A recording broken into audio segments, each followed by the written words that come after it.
Item ಯಾವುದೇ ಇರಲಿ try ಮಾಡಿ ಆಚಿ ಚಿಕನ್ ಮಸಾಲಾ. ಆಚಿ ಚಿಕನ್ ಮಸಾಲಾ. ಈ ಪೂಜಾರಿ ಬಳಿ ಹೋಗೋ ಮುನ್ನ ಎಚ್ಚರ, ಈತನ ಮೈ ಮೇಲೆ ಬರ್ತಾನಂತೆ ಮಾದೇಶ್ವರ ಸ್ವಾಮಿ.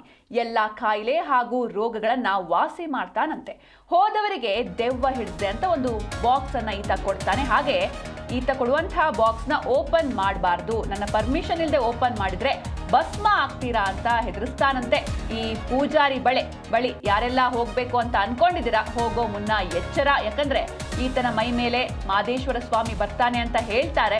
ಜೊತೆಗೆ ಎಲ್ಲ ಕಾಯಿಲೆ ಹಾಗೂ ರೋಗವನ್ನ ಈತ ವಾಸಿ ಮಾಡ್ತಾನಂತೆ. ಹೋದವರಿಗೆ ದೆವ್ವ ಹಿಡಿದಿದೆ ಅಂದ್ರೆ ಏನಾದ್ರೂ ಒಂದು ಸಮಸ್ಯೆ ಇದೆ ಅಂತ ಹೋದ್ರೆ ನಿಮ್ಗೆ ದೆವ್ವ ಹಿಡಿದಿದೆ ಅಂತ ಈತ ಹೇಳಿ ಒಂದು ಬಾಕ್ಸ್ ಕೊಡ್ತಾನಂತೆ. ಆ ಬಾಕ್ಸ್ನ ಈತನ ಪರ್ಮಿಷನ್ ಇಲ್ಲದೆ ಓಪನ್ ಮಾಡೋ ಹಾಗೆ ಇಲ್ಲ. ಅಕಸ್ಮಾತ್ ಏನಾದರೂ ಓಪನ್ ಮಾಡಿದ್ರೆ ಭಸ್ಮ ಆಗ್ತಾರೆ ಅಂತ ಈತ ಎಲ್ರಿಗೂ ಹೆದರಿಸ್ತಾನೆ. ಜ್ವರ ಅಂತ ಹೋಗಿದ್ದವನಿಗೆ ಬೇರು ತುಂಬಿರುವಂತಹ ಬಾಕ್ಸ್ನ ಈತ ಕೊಟ್ಟಿರ್ತಾನೆ. ಮುಂದೇನಾಯ್ತು ಹೇಳ್ತೀವಿ ಅದನ್ನು ಕೂಡ. ಈತ ಒಬ್ಬರಿಗೆ ಜ್ವರ ಬಂದಿರುತ್ತೆ, ಜ್ವರ ಅಂತ ಹೋಗಿರ್ತಾರೆ, ಅಂದ್ರೆ ಮೆಡಿಸಿನ್ ತಗೊಂಡ್ರು ವಾಸಿ ಆಗಿರೋದಿಲ್ಲ. ಹೀಗಾಗಿ ಜ್ವರ ಅಂತ ಈತನ ಬಳಿ, ಈ ಪೂಜಾರಿ ಬಳಿ ಹೋಗಿರ್ತಾರೆ.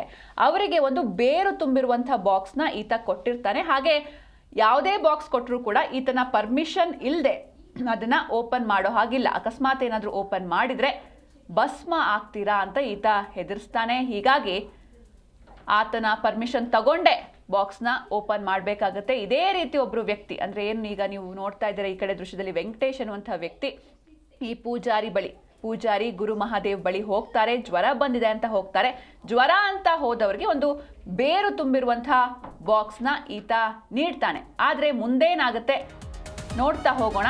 ಆಸ್ಪತ್ರೆ ಬೇಡ, ವಾಸಿ ಮಾಡೋದಾಗಿ ಹೇಳಿ ನಿಂಬೆ ಹಣ್ಣನ್ನ ಪೂಜಾರಿ ಆತನಿಗೆ ಕೊಡ್ತಾನೆ. ಪೂಜಾರಿ ಮಾತನ್ನ ನಂಬಿ ಆಸ್ಪತ್ರೆಗೆ ವೆಂಕಟೇಶ್ ಹೋಗ್ಲೇ ಇಲ್ಲ. ಇನ್ನು ದಿಢೀರ್ ಜ್ವರ ಹೆಚ್ಚಾಗಿ ವೆಂಕಟೇಶ್ ಕುಸಿದು ಬೀಳ್ತಾರೆ. ಹಾಗೆ ಟ್ರೀಟ್ಮೆಂಟ್ ಪಡಿಬೇಕಾದ್ರೆ ಸತ್ತೇ ಹೋಗ್ತಾರೆ ವೆಂಕಟೇಶ್. ಅಂದ್ರೆ ಆಸ್ಪತ್ರೆಗೆ ಹೋಗಬೇಡ, ನಾನೇ ವಾಸಿ ಮಾಡ್ತೇನೆ ಅಂತ ಒಂದು ನಿಂಬೆ ಹಣ್ಣನ್ನ ಈತ ಕೊಡ್ತಾನೆ, ಪೂಜಾರಿ ಕೊಡ್ತಾನೆ. ಇನ್ನು ಆತನ ಮಾತನ್ನ ನಂಬಿ ಆಸ್ಪತ್ರೆಗೆ ವೆಂಕಟೇಶ್ ಹೋಗೋದೇ ಇಲ್ಲ. ಸಡನ್ ಆಗಿ ಜ್ವರ ಹೆಚ್ಚಾಗುತ್ತೆ, ಕುಸಿದು ಬೀಳ್ತಾರೆ. ಆಗ ಆಸ್ಪತ್ರೆಗೆ ಹೋಗ್ತಾರೆ. ಅಂದ್ರೆ ಎಲ್ಲ ಲೇಟ್ ಆದ್ಮೇಲೆ ಕೊನೆಯದಾಗಿ ಆಸ್ಪತ್ರೆಗೆ ಟ್ರೀಟ್ಮೆಂಟ್ ಪಡೆಯೋದಕ್ಕೆ ಹೋಗ್ತಾರೆ. ಅಲ್ಲಿ ಮೃತಪಟ್ಟಿದ್ದಾರೆ ವೆಂಕಟೇಶ್. ಜಿಗಣಿ ಬಳಿಯ ನೊಸೆನೂರು ನಿವಾಸಿ ವೆಂಕಟೇಶ್ ತಟ್ಟೆಗೆರೆ ಬಳಿಯ ಮಲೆ ಮಹದೇಶ್ವರ ಸ್ವಾಮಿ ದೇವಸ್ಥಾನದಲ್ಲಿ ಈ ಪೂಜಾರಿ ಈತ. ಇದೀಗ ಪೂಜಾರಿ ವಿರುದ್ಧ ಹಾರೋಹಳ್ಳಿ ಠಾಣೆಯಲ್ಲಿ ಪ್ರಕರಣ ದಾಖಲಾಗಿದೆ. ಎಸ್, ನೀವೇನು ನೋಡ್ತಾ ಇದ್ದೀರಾ ಮೊದಲನೇ ಫೋಟೋ, ಇದು ಪೂಜಾರಿ ಗುರು ಮಹಾದೇವ್. ಇನ್ನೊಂದ್ ಕಡೆ ವೆಂಕಟೇಶ್ ಫೋಟೋ ಕೂಡ ನೀವು ನೋಡ್ತಾ ಇದ್ದೀರಾ. ಇವರೇ ಈತನ ಒಂದು ಮೋಸದಾಟಕ್ಕೆ ಬಲಿಯಾದ ವೆಂಕಟೇಶ್. ಅಂದ್ರೆ ಮಲೆ ಮಹದೇಶ್ವರ ಸ್ವಾಮಿ ದೇವಸ್ಥಾನದ ಪೂಜಾರಿ ಆಗಿರ್ತಾನೆ ಮಹಾದೇವ್. ಈತನ ಮೇಲೆ ದೇವರು ಬರುತ್ತೆ ಅಂತ ಈತ ಅಲ್ಲಿರುವಂತಹ ಜನರನ್ನ ನಂಬಿಸಿರ್ತಾನೆ. ಹೀಗಾಗಿ ಅಲ್ಲಿ ಸಾಕಷ್ಟು ಜನ ಹೋಗ್ತಾರೆ. ಅಂದ್ರೆ ಒಂದು ಫ್ಲೂಕ್ ಅಲ್ಲಿ ಒಂದ್ 2-3 ಕೇಸ್ಗಳು ಕೂಡ ನಿಜ ಆಗಿರುತ್ತೆ. ಹೀಗಾಗಿ ಜನರು ಕೂಡ ಈತನನ್ನ ನಂಬಿ ಅಲ್ಲಿಗೆ ಹೋಗ್ತಾ ಇದ್ರು. ಅಲ್ಲಿಗೆ ಹೋದವರಿಗೆ ಈತ ಒಂದು ಬಾಕ್ಸ್ ಕೊಡ್ತಾ ಇದ್ನಂತೆ. ಆ ಬಾಕ್ಸ್ ಏನಾದ್ರೂ ಈತನ ಪರ್ಮಿಷನ್ ಇಲ್ಲದೆ ಓಪನ್ ಮಾಡಿದ್ರೆ ಭಸ್ಮ ಆಗ್ಬಿಡ್ತೀರಾ, ಯಾಕಂದ್ರೆ ನನ್ ಮೇಲೆ ಮಹದೇಶ್ವರ ಸ್ವಾಮಿ ಬರ್ತಾನೆ ಅಂತ ಈತ ನಂಬಿಸಿರ್ತಾನೆ ಎಲ್ರಿಗೂ. ಹಾಗೆ ಇದೇ ರೀತಿ ವೆಂಕಟೇಶ್ ಅನ್ನುವಂಥ ವ್ಯಕ್ತಿ ಜ್ವರ ಬಂದಿರುತ್ತೆ ಅಂತ ಹೋಗಿರ್ತಾರೆ, ಬಾಕ್ಸ್ ಕೊಡ್ತಾರೆ, ಬೇರು ತುಂಬಿರುವಂತಹ ಬಾಕ್ಸ್. ಆಸ್ಪತ್ರೆ ಬೇಡ ಅಂತ ಹೇಳ್ತಾರೆ. ಆಸ್ಪತ್ರೆಗೆ ಹೋಗಿರೋದಿಲ್ಲ, ಎಕ್ಸ್ಟ್ರೀಮ್ ಆದಾಗ ಆಸ್ಪತ್ರೆಗೆ ಹೋಗ್ತಾರೆ, ಆಗ ಮೃತಪಟ್ಟಿದ್ದಾರೆ. ಮನೆ ಗಣಿಸಿ ಹೋಯ್ತು. ಇವಾಗ ದೇವ್ರು ಅಂತ ನಮ್ದಿರ ಹಾಸ್ಪಿಟ್ಲಿಗೆ ನಾವು ಹೋಗಿದ್ರೆ ಉಳ್ಕೊಂಡನೇನ. ನನಗೆ ಗೊತ್ತಿದ್ರೆ ಸೋಮವಾರನ ಹೋಗಿ ಬಂದವನೆ. ಬರೀ ಅದಕ್ಕೂ ಆ ಮನೆಯಾಗ ನಿಮ್ಗೆ ಯಾರೋ ಕೆಡಕ್ ಮಾಡಿಸೋರ, ಗಾಳಿ ಆಗೈತೆ, ಅದು ಮಾಡಿಸ್ಬೇಕು, ಇದು ಮಾಡಿಸ್ಬೇಕು, ಮನೆ ಕಲ್ಸ್ ಬಂದು ಮಾಡಿಸ್ಕೊಬೇಕು ಅಂತ ಸಾಲ ಮಾಡಿ ಕೊಡ್ದೆ ಐತೆ. ಓದೋ ಮಕ್ಕಳನ್ನ ಬಿಡಿಸಿ ಕಲ್ಸಕ್ಕೆ ಹಾಕಿದ್ದೀನಿ. ಇಲ್ಲಾಂದ್ರೆ ಒಂದು 4 ಲಕ್ಷ 5 ಲಕ್ಷ ಗಂಟೆ ಸಾಲ ಐತೆ. ಸಾಲ ತೀರ್ಸ್ಲ ನನ್ನ ಮಕ್ಳಿಗೆ ಮದುವೆ ಮಾಡ್ಲ.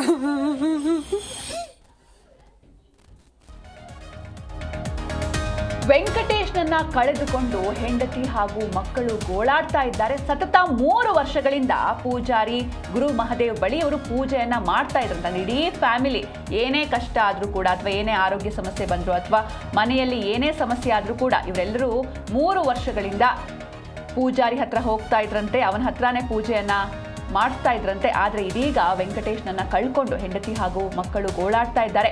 ಪೂಜಾರಿಯನ್ನ ನಂಬಿ ಒಡವೆ ಮಾರಿ ಸಾಲ ಮಾಡಿ ಹಣವನ್ನ ಕೊಡ್ತಾ ಇದ್ರಂತೆ. ಹಾಗೆ ಇಡೀ ಊರವ್ರಿಗೆಲ್ಲರಿಗೂ ಕೂಡ ಯಾರೇ ಹೋದರೂ ಕೂಡ ಅವ್ರಿಗೆಲ್ಲರಿಗೂ ಒಂದು ಬೇರು ತುಂಬಿರುವಂತಹ ಬಾಕ್ಸ್ಗಳನ್ನು ಆತ ಪೂಜಾರಿ ಕೊಡ್ತಾ ಇದ್ದ. ಒಂದು ಬಾಕ್ಸ್ಗೆ 35,000ದಂತೆ 30 ಕುಟುಂಬಗಳ ಬಳಿ ಈತ ಹಣವನ್ನು ಕಿತ್ಕೊಂಡಿದ್ದ. ಇನ್ನು ಪೂಜಾರಿ ಖಾತೆಯಲ್ಲಿ ಲಕ್ಷ ವ್ಯವಹಾರ ನಡೆದಿರೋದು ಬೆಳಕಿಗೆ ಬರ್ತಾ ಇದೆ. ಯಾಕಂದ್ರೆ ಒಂದು ಬಾಕ್ಸ್ಗೆ 35,000, ಈ 35,000 ಅಂತ ಹೇಳ್ಬಿಟ್ಟು 30 ಕುಟುಂಬಗಳಿಗೆ ಈತ ಬಾಕ್ಸ್ ಅನ್ನ ನೀಡಿದ್ದ. ಹೀಗಾಗಿ ಪೂಜಾರಿ ಗುರು ಮಹಾದೇವ್ ಖಾತೆಯಲ್ಲಿ ಲಕ್ಷ ವ್ಯವಹಾರ ನಡೆದಿದೆ. ನನ್ನ ಜೀವನ ಯಾರು ನೋಡ್ತಾರೆ? ನನ್ನ ಮನೆ ಗಣಿಸೇ ಇಲ್ದಂಗೆ ಆಗೋಯ್ತು. ಇವತ್ತು ನನ್ನ ಮನೆಗೆ ದೀಪನೇ ಇಲ್ಲ.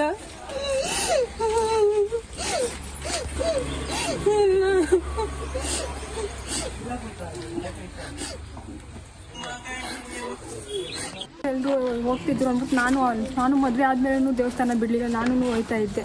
ಹೋದ್ಮೇಲೆ ಈ ಥರ ಹುಷಾರಿಲ್ಲ ಅಂತ ಹೇಳ್ಬಿಟ್ಟು ಮೇಲ್ ಮಾಡ್ಕೊಡ್ತೀನಿ ಅಂದ್ಬಿಟ್ಟು 35,000 ಫಸ್ಟ್ ಕೇಳಿದ್ರು. 35,000ಕ್ಕೆ ನಾನು ಒಡವೆನೇ ಮಾರಿಬಿಟ್ಟು 35,000 ಕೊಟ್ಬಿಟ್ಟೆ. ಇನ್ನೊಂದು ಸರಿಗೆ ಹುಷಾರಿಲ್ಲ ಅಂತ ಕೇಳಿದ್ದಕ್ಕೆ ನಾನು ಗಾಡಿನೂ ಮಾರಿಬಿಟ್ಟೆ. ಎರಡೂ ಮಾರಿಬಿಟ್ಟು ಒಟ್ಟು ಟೋಟಲ್ 65,000 ದುಡ್ಡು ಕೊಟ್ಟಿದ್ದೀನಿ. ಈಗೇನು ಫೋನ್ ಮಾಡಿ ಕೇಳಿದ್ರೆ ನಮಗೆ ಬೇಡ ಬಾಕ್ಸು, ಅದ್ರ ಬಾಕ್ಸಿಂದ ಏನು ಮೇಲಾಗಿಲ್ಲ, ನಮಗೆ ದುಡ್ಡು ವಾಪಸ್ ಕೊಟ್ಬಿಟ್ರಿ ಅಂದರೆ ನೀನು ನನ್ನ ಕೈ ದುಡ್ಡೇ ಕೊಡಲಿಲ್ಲ, ಆ ಥರ ಮಾತಾಡ್ತಿದ್ದಾರೆ. ಏನು ಬಾಕ್ಸ್ ಮಾಡ್ತಿದ್ದೀವಿ? ಈಗ ಅದೇ ಬಾಕ್ಸು. ಮತ್ತೆ ಇನ್ನೊಂದ್ಸರಿ ಹುಷಾರಿಲ್ಲ ಅಂದ್ಬಿಟ್ಟು ಒಂದು ನಿಂಬೆಹಣ್ಣು ಕೊಟ್ಟಿದ್ರು, ಅದಕ್ಕೆ 30,000 ಕೊಟ್ಟಿದ್ದೆ. ಈ ಬಾಕ್ಸ್ ಮಾಡ್ಸೋಕ್ಕೆ 35,000, ಟೋಟಲ್ 65,000 ದುಡ್ಡು ಕೊಟ್ಟಿದ್ದೆ. ಕೇಳಿದ್ದಕ್ಕೆ ನಮ್ಗೆ ಆ ಬಾಕ್ಸ್ ಬೇಡ ವಾಪಸ್ ಕೊಟ್ಬಿಟ್ರಿ ಅಂತ ಕೇಳ್ತಿರೋದಕ್ಕೆ ಅವತ್ತು ನನ್ನ ಕೈಗೆ ನೀನು ದುಡ್ಡೇ ಕೊಡಲಿಲ್ಲ ಅಂತಾನೆ. ಅಂದ್ರೆ ನೀವೇನು ಹುಷಾರಿಲ್ದಿರಾ ಅಲ್ಲಿಗೆ ಹೋಗ್ತಾ ಇದ್ದ? ಹುಷಾರಿಲ್ಲ ಅಂದ್ಬಿಟ್ಟು ಹೋಗ್ತಿದ್ರಿ. ಎಷ್ಟು ದಿನ ಹೋಗ್ತೀವಿ? ಒಂದು 20 ವರ್ಷದಿಂದ ಗೊತ್ತಿರೋದು ನಮ್ಗೆ. ಅಣ್ಣ ಅವ್ರು 30 ವರ್ಷದಿಂದ ಬರ್ತಾವ್ರಣ್ಣ. ಹಾಂ, ಇಲ್ದೇ ಇರೋ ಸುಳ್ಳು ಪಳ್ಳ ನಾವು ಕೈಲಿ ಹೇಳೋಕ್ಕಾಗಲ್ಲ ಅಣ್ಣ. ಹಾಂ, ಏನಂತ ಬಂದ್ರು ನಿಮ್ಮ ಹತ್ರ? ಕಷ್ಟ ಅಂತ ಬಂದಿದ್ದಾರೆ, ಮಾಡ್ಕೋಗಿದ್ದಾರೆ, ಇಲ್ಲ ಅಂತ ಹೇಳ್ತಾ ಇಲ್ಲ. ಒಂದ್ ತಿಂಗಳಿಂದ ಏನೋ ಜ್ವರ ಅಂತ ಬಂದಿದ್ರು, ಅದಕ್ಕೆ ನೀವು ಮೇಲ್ ಮಾಡ್ತೀನಿ ಅಂತ ಹೇಳಿ ಏನೋ ಒಂದು ಹಣ ತಿಂಗಳಿಂದ ಅವರು ಬರ್ತಾ ಇದ್ರು, ಅವಾಗ ಪೂಜೆ ಮಾಡಿಸ್ಕೊ ಹೋಗ್ತಾ ಇದ್ರು. ಅದಕ್ಕೂ ನನಗೆ ಇದಕ್ಕೆ ಸಂಬಂಧ ಇಲ್ಲ ಅಣ್ಣ. ಆಮೇಲೆ ಇಲ್ದವ್ರ ಸುಳ್ಳು ಯಾಕೆ ಕೇಳಬೇಕು? ಅದೇನೋ ಬಾಕ್ಸ್ ಕೊಡ್ತೀಯಂತೆ 35,000 ಅಂತ. ನಾವು ಯಾವುದು ತಗೊಂಡಿಲ್ಲ ಅಣ್ಣ. ತಗೊಂಡಿದ್ದವ್ರು ಬೇರೆಯವ್ರು ಕೊಟ್ಟಿದ್ರು, ನಾನು ಈಸ್ಕೊ ಬಂದೆ. ಅದು ಟೇಷನಲ್ಲೇ ಕ್ಲಿಯರ್ ಆಯ್ತು ಕೇಳಿ. ಹಾಂ, ನಾನೇನು ನಾವು ಆ ರೀತಿ ಮೋಸ ಮಾಡಿ ಯಾರ ಹತ್ರನೂ ತಿಂದಿಲ್ಲ ಅಣ್ಣ. ವೆಂಕಟೇಶನ್ ಅವ್ರು ತೀರ್ಕೊಂಡಿದಾರಲ್ಲ, ಮನೆಯಲ್ಲೂ ನೀವು ಕೊಟ್ಟಿರೋ ಬಾಕ್ಸ್ ಇದೆ. ಅಣ್ಣ ಅವ್ರು ಅವಾಗೇ ಎಲ್ಲ ಕ್ಲಿಯರ್ ಮಾಡ್ಕೊಂಡಿದ್ದು ಕೇಳಿ ಟೇಷನಲ್ಲಿ ಕಂಪ್ಲೇಂಟ್ ಕೊಟ್ಟಿದ್ರು. ನಾನೇನು ಸುಳ್ಳು ಪಳ್ಳಿ ಹೇಳಲ್ಲ. ಅವ್ರದ್ದು ಏನು ಕ್ಲಿಯರ್ ಮಾಡಿದೀವೋ ಅವತ್ತೇ ಕ್ಲಿಯರ್ ಮಾಡಿದೀವಿ ಕೇಳಿ. ಮೊನ್ನೆನೂ ಕೂಡ ಸಾಯೋಕೆ 2 ದಿನ ಮುಂಚೆ ಬಂದಿದ್ರು, ನಿಂಬೆಹಣ್ಣು ಕೊಟ್ಟು ಕಳಿಸಿದ್ರು. ಅಣ್ಣ ನಿಂಬೆಹಣ್ಣು ನಾನು ಕೊಟ್ಟಿಲ್ಲ ಅಣ್ಣ. ಹಾಂ, ನಾನು ಕೊಟ್ಟಿಲ್ಲ. ನಾನು ಕೊಟ್ಟಿದ್ರೇನೋ ಅನ್ಬೋದು. ಹಾಂ, ಎಷ್ಟು ವರ್ಷದಿಂದ ಬರ್ತಾ ಇದ್ದ ಅಣ್ಣ? 30 ವರ್ಷದಿಂದ ಬರ್ತಾವ್ರಣ್ಣ. ಎಲ್ಲರೂ ಬರ್ತಾ ಇದ್ರು ಕೇಳಿ. ಅಲ್ಲ, ಈಗ ಭಕ್ತರೇನು ದೇವ್ರು ನಂಬ್ಕೊಂಡ್ ಬರ್ತಾರೆ. ಹೌದು, ಈ ರೀತಿ ಬಾಕ್ಸ್ಗಳು ಕೊಟ್ಟು ನಾನು ಬಾಕ್ಸ್ ಯಾರಿಗೂ ಕೊಟ್ಟಿಲ್ಲ ಅಣ್ಣ. ನಾನು ಹಾಸ್ಪಿಟ್ಲಿಗಾದ್ರೂ ಹೋಗೋ ಒಂದಿದ್ರೆ ಅಟ್ಲೀಸ್ಟ್ ಅಣ್ಣ ನಾವೇನು ಇದು ಮಾಡ್ತಾ ಇಲ್ಲ ಅಣ್ಣ. ನಾನೇನು ಇಲ್ಲಿ ದಂಡ ದೋಸ ಮಾಡಿ ನಾನೇನು ಸಂಪಾದನೆ ಮಾಡಬೇಕು ಅನ್ನೋ ಅವಶ್ಯಕತೆ ನನಗೇನಿಲ್ಲ. ನನಗೂ ದೇವ್ರು ಕೊಟ್ಟಿದ್ದಾನೆ. ನಾವು ದುಡ್ಕೊಂಡು ತಿಂತಾ ಇದ್ದೀವಿ. ನಾನು ಒಬ್ರ ಹತ್ರ ಮೋಸ ಮಾಡಿ ತಗೊಂಡು ತಿಂತಾ ಇಲ್ಲ. ದುಡ್ಕೊಂಡು ತಿನ್ನೋದು ಬೇರೆ, ಈ ರೀತಿ ಜನರ ಮೂಢನಂಬಿಕೆ ಜೊತೆ ಆಟ ಆಡೋದು ಸರಿನಾ ಅಂತ. ಅಣ್ಣ ನಾನು ಯಾವತ್ತೂ ಆ ರೀತಿ ಮಾಡಿಲ್ಲ ಅಣ್ಣ. ಅಲ್ಲ, ಈಗ ನೀವು ಮಾಡ್ದಿರೋದು ಒಬ್ರು ಹೇಳಿದ್ರೆ ಸುಳ್ಳು ಅನ್ಸುತ್ತೆ. ಆ ಇಡೀ ಊರೇ ಹೇಳ್ತಾರೆ. ಸುಮಾರು 35 ಕುಟುಂಬಕ್ಕೆ ನೀವು ಆ ಬಾಕ್ಸ್ ಗಳನ್ನ 35,000 ರೂಪಾಯಿ ತಗೊಂಡು ಕೊಟ್ಟಿದ್ದೀರಿ. ಅಣ್ಣ ನಾವು ತಂದು ಕೊಟ್ಟಿಲ್ಲ. ಚೆನ್ನಾಗಿ ಇದ್ರು. 20 ವರ್ಷ ದೇವಸ್ಥಾನಕ್ಕೆ ಹೋಗ್ತಾ ಇದ್ದೀವಿ ನಾವು. ದೊಡ್ಡ ಮನೆ ಹಾಸ್ಪಿಟಲ್ ಏನಿಲ್ಲ, ನಾನು ಮೇಲ್ ಮಾಡ್ಕೊಂತೀನಿ ಅಂತಾನೆ ಹೇಳ್ತಾ ಇದ್ದಿದ್ದು. 20 ವರ್ಷ ಅಲ್ಲೇ ಹೋಗ್ತಾ ಇದ್ದೆ ನನ್ನ ಮದುವೆ. ಈ ಬಗ್ಗೆ ಹೆಚ್ಚಿನ ಮಾಹಿತಿಯನ್ನು ನೀಡ್ತಾರೆ ನಮ್ಮ ಪ್ರತಿನಿಧಿ ಮೂರ್ತಿ. ಇನ್ನು ಜನ ಮರಳೋ ಜಾತ್ರೆ ಮರಳೋ ಎನ್ನುವಂತಹ ಮಾತಿನಂತೆ ಏನಿದು ಪೂಜಾರಿ ಗುರು ಮಹಾದೇವ್ ಕಥೆ ಅಂತ? ಖಂಡಿತ ಸಿಂಚನ, ಏನೊಂದು ಮೂಢನಂಬಿಕೆಗೆ ಮೊರೆ ಹೋಗಿ ತನ್ನ ಪ್ರಾಣವನ್ನೇ ಕಳೆದುಕೊಂಡಿರ್ತಕ್ಕಂತಹ ಒಂದು ದುರ್ಘಟನೆ ಜಿಗಣಿ ವ್ಯಾಪ್ತಿಯ ನೊಸೇನೂರು ಬಳಿ ನಡೆದಿರ್ತಕ್ಕಂಥದ್ದು. ನೊಸೇನೂರು ವಾಸಿಯಾಗಿರ್ತಕ್ಕಂಥ ವೆಂಕಟೇಶ್ ಇರ್ತಾನೆ. ಆತ ಆರೋಹಳ್ಳಿ ಬಳಿ ತಟ್ಟೆಗೆರೆ ಬಳಿ ಇರ್ತಕ್ಕಂಥ ಒಂದು ದೇವಲದ ಮರದ ಹಗ್ಗ ಅನ್ನೋ ಒಂದು ಊರಿನಲ್ಲಿ ಮಲೆ ಮಹದೇಶ್ವರನ ದೇವಸ್ಥಾನದ ಒಂದು ಪೂಜಾರಿ ಗುರು ಮಹಾದೇವ ಯಾರಿರ್ತಾನೆ, ಆತನ ಬಳಿ ಸತತ 30 ವರ್ಷಗಳಿಂದ ಆತ ಒಂದು ದೇವರ ಮರವಾಗಿ ಮಾಟ ಮಂತ್ರಗಳನ್ನ ಮಾಡ್ಕೊಳ್ತಿರ್ತಕ್ಕಂಥದ್ದು. ಅಂದ್ರೆ ಏನೇ ಒಳ್ಳೇದಾಗ್ಲಿ ಕೆಟ್ಟದಾಗ್ಲಿ ಆತನ ಬಳಿ ಹೋಗಿ ಆತನ ಮಾತನ್ನ ಬಹಳ ಕೇಳ್ತಾ ಇದ್ದ, ಆತನ ಹೇಳಿದಂತೆ ನಡ್ಕೊಳ್ತಾ ಇದ್ದ.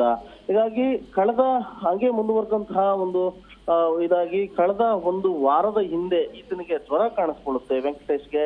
ಆ ಜ್ವರ ಕಾಣಿಸ್ಕೊಂಡಾಗ ಆತನ ಬಳಿ ಹೋಗಿ ಒಂದು ಅರ್ಕೆಯನ್ನ ಕೇಳ್ತಾನೆ. ಈತ ಒಂದು ಮೈ ಮೇಲೆ ದೇವರು ಬಂದಂತ ನಟಿಸಿ ಆತನಿಗೆ ಒಂದು ನಿಂಬೆಹಣ್ಣ ಕೊಡ್ತಕ್ಕಂಥದ್ದು. ನಿಂಬೆಹಣ್ಣು ಕೊಟ್ಟ ನಂತರ ಈತ ಅದನ್ನೇ ತಗೊಂಡ್ಬಂದು ಮನೆಯಲ್ಲಿ ಅದರಿಂದ ಸ್ನಾನ ಮಾಡೋದು, ಅದನ್ನ ಜ್ಯೂಸ್ ಮಾಡ್ಕೊಂಡು ಕುಡಿಯೋದು, ಈ ರೀತಿ ಎಲ್ಲ ಮಾಡ್ತಾ ಇರ್ತಾನೆ. ಆದ್ರೆ ಒಂದು ವಾರಗಳ ಕಳೆದ ಮೇಲೆ ಈತನಿಗೆ ಇದಕ್ಕಿದ್ದಂತೆ ಜ್ವರ ಜಾಸ್ತಿ ಆಗ್ತಕ್ಕಂಥದ್ದು.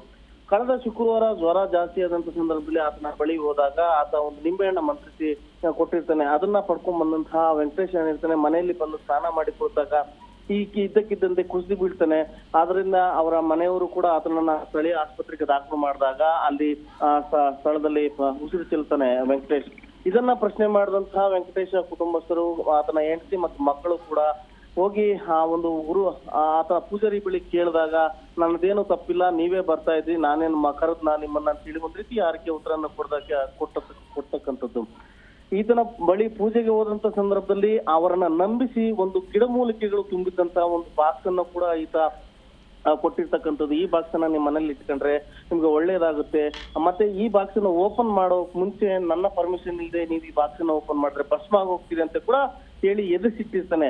ಇದನ್ನೇ ನಂಬದಂತಹ ಇಡೀ ಗ್ರಾಮದ 30 ಕುಟುಂಬಗಳೇನಿರ್ತವೆ ಅವರೆಲ್ಲವೂ ಕೂಡ ತಲಾ 35,000 ದುಡ್ಡನ್ನ ಕೊಟ್ಟು ಆ ಬಾಕ್ಸ್ ಗಳನ್ನ ಖರೀದಿ ಮಾಡಿ ಈತನ ಹಾಕೊಟ್ಟಂತಹ ಮಂತ್ರವನ್ನ ನಂಬಿ ಆ ಕುಟುಂಬಗಳು ಆ ಮನೆಯಲ್ಲಿ ಆ ಬಾಕ್ಸ್ ಅನ್ನ ಇಟ್ಕೊಂಡಿರ್ತಕ್ಕಂಥದ್ದು. ಹಾಗಾಗಿ ಎಲ್ಲೋ ಒಂದ್ ಕಡೆ ನೀವ್ ಹೇಳ್ದಂಗೆ ಜನ ಮರಳು ಜಾತ್ರೆ ಮರಳು ಅನ್ನೋದು ಒಂದು ಕಡೆ ದಾರಿಯಾದ್ರೆ, ಈಗಿನ ಕಾಲದಲ್ಲೂ ಕೂಡ ಮೂಢನಂಬಿಕೆಗಳ ಮೊರೆ ಹೋಗಿ ತಮ್ಮ ಪ್ರಾಣಗಳನ್ನೇ ಕಳೆದುಕೊಳ್ತಾ ಇರ್ತಕ್ಕಂಥ ಘಟನೆಗಳು ನಡೀತಾ ಇರ್ತಕ್ಕಂಥದ್ದು ಸಿಂಚನ. ಓಕೆ, ಥ್ಯಾಂಕ್ ಯು ಮೂರ್ತಿ ನಿಮ್ಮೆಲ್ಲ ಡೀಟೇಲ್ಸ್ಗಾಗಿ. ಹೇಳಿಲ್ಲ ಅಣ್ಣ, ಸುಮಾರು ಜನ ಹೇಳ್ತಾ ಇದಾರೆ. ಕರ್ಕ ಬನ್ನಿ ತೋರಿಸಿ. ಜಿಗಣಿ ಸ್ಟೇಷನ್ ಕಂಪ್ಲೇಂಟ್ ಆಗಿತ್ತ ನಿಮ್ಮ ಮೇಲೆ? ಆಗಿದೆ. ಏನ್ ವಿಚಾರಕ್ಕೆ? ಇದೇ ವಿಚಾರಕ್ಕೇನೆ. ಯಾವ ವಿಚಾರಕ್ಕೆ? ಇವರೇನೆ ಕೊಟ್ಟಿದ್ರು ಕಂಪ್ಲೇಂಟ್.